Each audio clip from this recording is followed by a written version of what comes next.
You know what's written at the entrance of Oracle of Delphi? Know thyself. It's an ancient temple in Greece. And I also can recall a quote by Lao Tzu. If you know others, you are wise, but if you know yourself, you are enlightened. And knowing actually who we are is called introspection. And it's the toughest thing to do.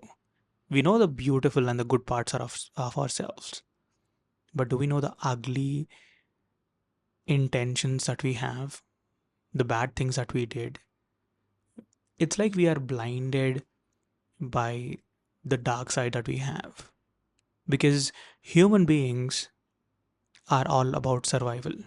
And when you constantly look at the good things, that will give you a motivation to be alive. But you have to not look at the bad things about you, because that will not help you to survive. And that is very self limiting, because if you don't know incomplete who you actually are, it will limit you. Because only knowing the few good parts about yourself will create a false ego in yourself that is not helping you in any way. You will only know the illusion of who you are, but you'll never know who you actually are inside. I know introspection is very difficult because nobody wants to look at them and say, you know what, I am wrong. You know what, I can be bad. You know what somebody can do, which can be the most evil thing, even I am capable of doing that. Nobody wants to admit that. So when you see somebody doing wrong, you equally are capable of doing the same thing if you had similar experiences. And while I was watching the whole internet, trying to hate a lot of people for what they did, they are not aware that everybody is capable of doing that if they were in their shoes with similar experiences in their life. So that's when I started going back to one of the interesting books, the original books that were written on psychology, The Man's Possible Evolution. And this book is a testament for the reality that we human beings are very mechanical. We think we have autonomy, we think we have independent thinking, but most of the things that we do, we have no control over it. And you are not an individual, one self who is defined, and you cannot explain actually who you are because you are a different person based on a different situation. So while I was going back and reading this book, there are many things that are true in this book which stood the test of time, because human beings are very easy to predict. We are not completely different, even though we look different. We speak different language.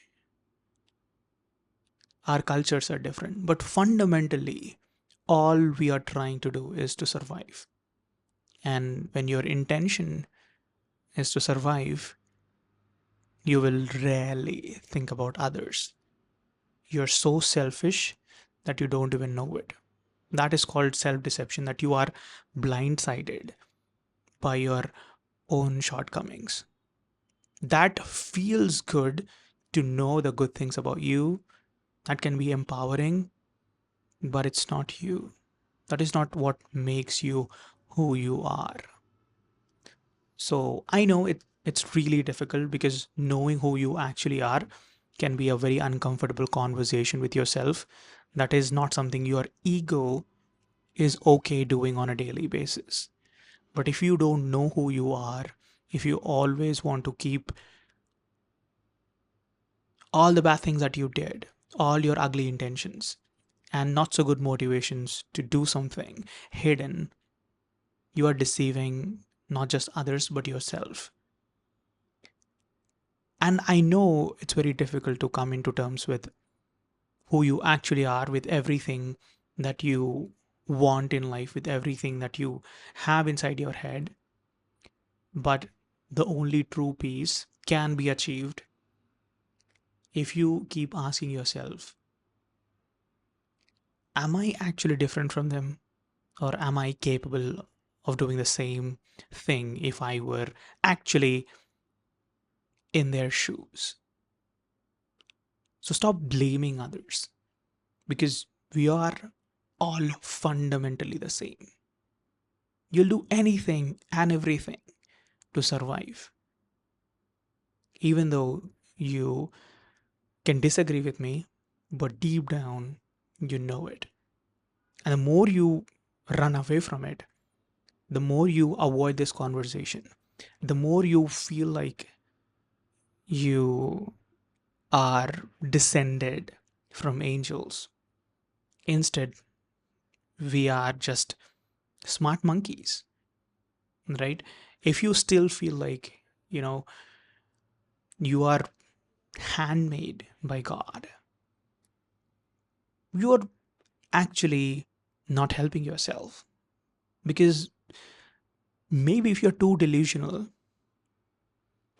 which can also be very, I don't even know what to say.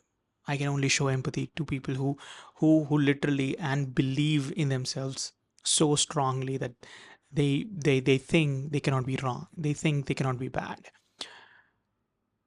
But you will never know who you actually are. You'll only know the lie that you are telling yourself, even though you believe it to be true. Right? It's like believing in Batman. I'm sure people love Batman, but it's not more than a character. You can embody the spirit of Batman, but you cannot pray to Batman as if he's God, right? But we do, because we are delusional. We do anything and everything to make us feel good, right? So the reason why I'm making this video is I'm seeing a lot of people who are blaming everybody else for the bad things that they did, but they're not aware that they are even capable of doing the same thing if they were in that circumstance.